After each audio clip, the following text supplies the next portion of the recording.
Let's put some organization to that chaos of training by breaking it down into a few different basic principles, get an objective view of our training. The most important thing is frequency. If you had two twins and they were both training 6 hours at the end of a week, the one who's training 12 times, 12 30-minute sessions is actually going to have more results than the twin who did 6 one-hour sessions. Both trained the same amount of volume, but one trained more consistently. Which one's gonna have better results? Doesn't matter. That goes with sports, that goes with music, with your job. Progressive overload has a lot to do with periodization. In triathlon, we have different phrases. We have base 1, we have base 2, base 3, build 1, build 2, peak, race, transition, recovery, off-season, taper, you name it. Let's break down progressive overload. If we have training in certain hours, or whether we go by TSS, whatever we go by, we have 1 week, 2 weeks, 3 weeks. Each one of those represents a week. This one might be 4 hours, that one might be 6 hours, this one might be 5 hours. Many athletes try to do this. Injury. Let's see how the next 4 weeks might pan out. 5 hours, 7 hours, 3 hours. Recovery week, I increased the recovery volume from 3 weeks earlier. That can be done due to extra fitness gained in faster recovery techniques learned by the athlete. So basically what I had just shown, we would call a 2 on, 1 off. Some people do a 3 on, 1 off. The 4-week segment might look like this, and we can also call that a mesocycle. If you're training for 70.3 or Olympic or even sprint, a 2 on, 1 off might be a little bit better for you. Now you could even mix the 2 on, 1 off and 3 on, 1 off theory depending on how you feel. Early season, you're not feeling too great, you're out of shape. Week 4, week 5, week 6, week 7. What we just did is we did a 3 on, 1 off in our second mesocycle of training. 7 weeks of total training. So let's talk about diminishing returns. Is if you start training and you start accelerating or improving at a certain rate, what ends up happening eventually is you start going on a slowing down trajectory as far as your percentage of improvement. So diminishing returns is really inevitable. So if we train for a long enough period of time, but that doesn't necessarily mean it's a bad thing. But diminishing returns is just a way of life. The better we get at something, the harder we have to work for those small little gains. At the beginning of our training career, we improved 10%. Then our second year, we improved.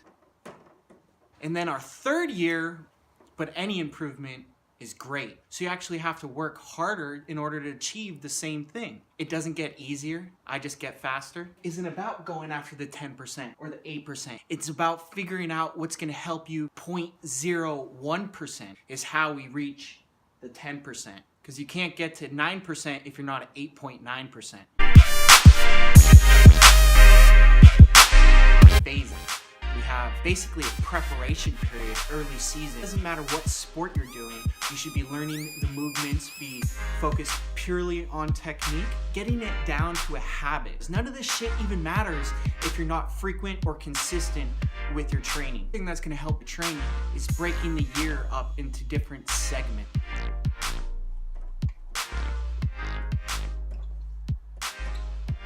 So we have 6 months here, multiply that by 2. Our body can only physically peak out 1 to 3 times. 3 times if you're a genetic freak and you have amazing training. But a lot of the times, especially for endurance athletes that are training for an Ironman, sometimes you need the full year to build up. If you do it properly, you're gonna feel amazing before your race. Most of the time, athletes don't even understand what this feeling feels like. Olympians for decades have been training using the periodization technique. Your preparation period. This is when you're going to the gym, you're doing some corrective exercise, you're doing your abs, you're doing your glutes, and you're just sort of getting mentally prepared to begin more consistent training. Base 1, that base period, whether that's a 2-on-1 off or a 3-on-1 off, and we start building up. Low intensity, we're building the foundation. We can't have a strong skyscraper in a city without a super solid foundation. Take our body, for example, our hips. If we have strong back muscle, but our core is weak, our spine is the structure causing a lot of pressure. We need to have a good foundation, and that's why prep, it's really important to do abs. As a matter of fact, let's hold this thought. 3 different muscles to strengthen. Those 3 different muscles are abs, ass, and mid to upper back. Mid to upper back is gonna keep me down and back like this, take all the pressure off my lower back, keep my core nice and solid. That gives our lower back some stability too, because I think there's a defect in our knees in the human body's lower back. Okay, back to this. We have base 2, where you start increasing volume a little bit more, things start getting a little bit more intense. Now, base 3 can be important especially for those long distance triathletes.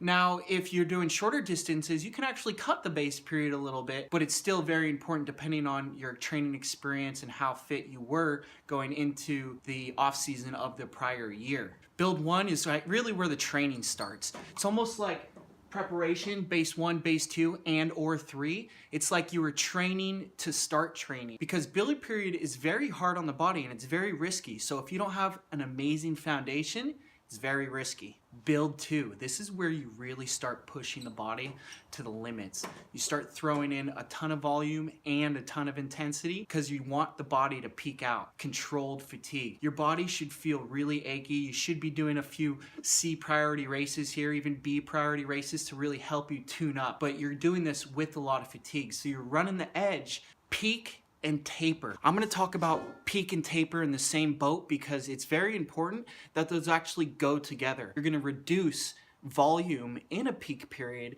but you're gonna keep the intensity. It's supposed to keep your muscles firing sharply. You should have a lot of power, but you're also trying to shed fatigue at the same time. And the payoff. So if you take controlled periodization into your planning at the beginning of the year, you can actually take these mesocycles, turn them into a big macro, and have amazing results. Remember, life is cyclical. That means you have to go through the proper phases, but you can't just jump. From there to there equals injury. That's why we need to be smart at the beginning of the season when we try to plan our races. Another way to put structure in our chaos is to come up with acronyms to help break down what's most important in our training program. If we control all these aspects of training, we're gonna have success. So let's talk about an acronym that I created to help people understand and make a checklist of what to focus on. Fitter. So why is fitter important? So let's rank what's most important. If you don't enjoy what you do, it's unsustainable, don't do it. The most important thing in life is to find out what you love doing. Yes, in order to achieve great things, sometimes you're not gonna have fun. But in the big scheme of things, when you take a step back, ask yourself, is it therapeutic for me? I'm sure you all know what I'm about to say. The second most important thing is consistency or frequency. None of this matters. None of this planning, none of it matters if we're not frequent. If we have a 6-hour training volume, we can train 12 30-minute sessions and be more effective than 6 1-hour sessions. 3, intensity. Whether it's how intensively we're eating, how intensively we're studying, intensively we're training, and we monitor that with power and heart rate. Important to be able to control intensity. If you can't control your intensity, then well, there's a problem. Now these last few, I want to make sure that we understand there's a little bit interchangeable depending on where we are in the season, but I don't want to undervalue how important recovery is. Remember, we don't get stronger while we're lifting weights. We get stronger while we're sleeping.